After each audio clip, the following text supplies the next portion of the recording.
अस्पतालों में ओवरचार्जिंग की शिकायत तो आए दिन सुनने को मिलती है, लेकिन अब जो मामला सामने आया है उससे यही लगता है कि अस्पतालों को मरीजों की जान की कोई फिक्र नहीं है। महाराष्ट्र सरकार ने ऐसे 7 प्राइवेट और चैरिटेबल हॉस्पिटल्स पर केस दर्ज किया है जो कि एक बार इस्तेमाल होने वाले मेडिकल इक्विपमेंट्स और डिवाइसेस का बार बार इस्तेमाल करते थे और तो और हर बार मरीजों से इक्विपमेंट का फुल चार्ज भी वसूलते थे। इन अस्पतालों की लिस्ट में ऐसे नाम शामिल हैं जिन्हें सुनकर आप हैरान रह जाएंगे।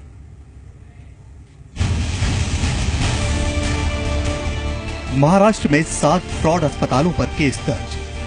Fortis hospital Mulund, Hiranandani Fortis hospital Vashi, platinum hospital Mulund, BSES hospital Andheri, Sahyadri hospital Pune, Wockhardt heart hospital Nagpur, Kamal Nayan Bajaj hospital Aurangabad. ये देश के वो जाने माने अस्पताल हैं जहां मरीज बड़े भरोसे के साथ जाते हैं, जहां इलाज के लिए मोटे मोटे बिल भरने पड़ते हैं। लेकिन इन अस्पतालों के भीतर जो कुछ हो रहा था उसे सुनकर आप शायद यकीन नहीं कर पाएंगे। मामला इतना संगीन है कि महाराष्ट्र सरकार ने 7 अस्पतालों के खिलाफ केस दर्ज कराया है। आरोप है कि जिस मेडिकल इक्विपमेंट का इस्तेमाल सिर्फ एक बार करके फेंक देना चाहिए, उसका बार बार इस्तेमाल हो रहा था। ये अस्पताल कैथेटर का इस्तेमाल एक से ज्यादा मरीजों पर करते थे। कैथेटर को स्टरलाइज करके दूसरे मरीज को लगा दिया जाता। इतना ही नहीं, नए मरीज से दोबारा पूरी रकम भी वसूली जाती। बैलून कैथेटर जो कि 6 से 9 हजार रुपए में खरीदे जाते, मरीजों को वो 20 से 22 हजार में दिए जाते। ये बात जानते हुए भी कि कैथेटर के लेबल पर ही लिखा होता है कि सिर्फ एक बार इस्तेमाल करें।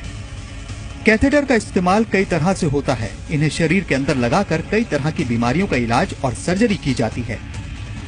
पिछले साल अप्रैल में फूड एंड ड्रग एडमिनिस्ट्रेशन यानी FDA ने इस बात का खुलासा किया था। इस केस पर मार्च से मई 2017 के बीच 8 अस्पतालों में कैथेटर्स के इस्तेमाल पर जांच हुई। अक्टूबर से दिसंबर 2017 में 7 अस्पतालों के खिलाफ FDA ने केस दर्ज कराया। अब कोर्ट की ओर से अस्पतालों को नोटिस भेजा गया है। खुद राज्य सरकार के FDA मिनिस्टर ने विधान परिषद में पूरे मामले की जानकारी दी। हॉस्पिटल में बलून कॅथेटर व गाइडिंग कॅथेटर ऍक्च्युअली हे फक्त स्टरलाइज करून वापरत होते। 7 अस्पतालों में बैलून और गाइडिंग कैथेटर को स्टरलाइज कर इस्तेमाल करने का मामला सामने आया था, जबकि नियम के मुताबिक इसे रीयूज नहीं किया जाना चाहिए।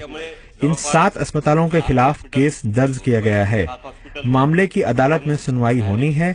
ड्रग्स एंड कॉस्मेटिक्स एक्ट के सेक्शन 18C के तहत FDA के पास इस मामले में आपराधिक केस दर्ज कराने के अधिकार हैं। त्या FDAच्या पावर्समधले ते सगळे खटले आपण दाखल केलेले। ये अस्पतालों की लालच की इंतहा है। ये मरीजों की जान से सीधे सीधे खिलवाड़ है। अब तक तो अस्पतालों की लूट की खबरें आती थी, लेकिन यहाँ तो लूट भी हो रही थी और जानलेवा धोखाधड़ी भी। देखना है कि ऐसे लालची और भ्रष्ट अस्पतालों का क्या इलाज किया जाता है। महाराष्ट्र के 7 अस्पतालों में दिल के मरीजों की सेहत के साथ खिलवाड़ कर एक ही कैथेटर्स का दोबारा इस्तेमाल करने का मामला सामने आया है। अस्पताल जहां दिल के मरीजों की सेहत के साथ खिलवाड़ कर रहे हैं, वहीं एक ही कैथेटर्स के लिए पैसे बार बार वसूल रहे हैं। राहुल कुमार, जी मीडिया, मुंबई।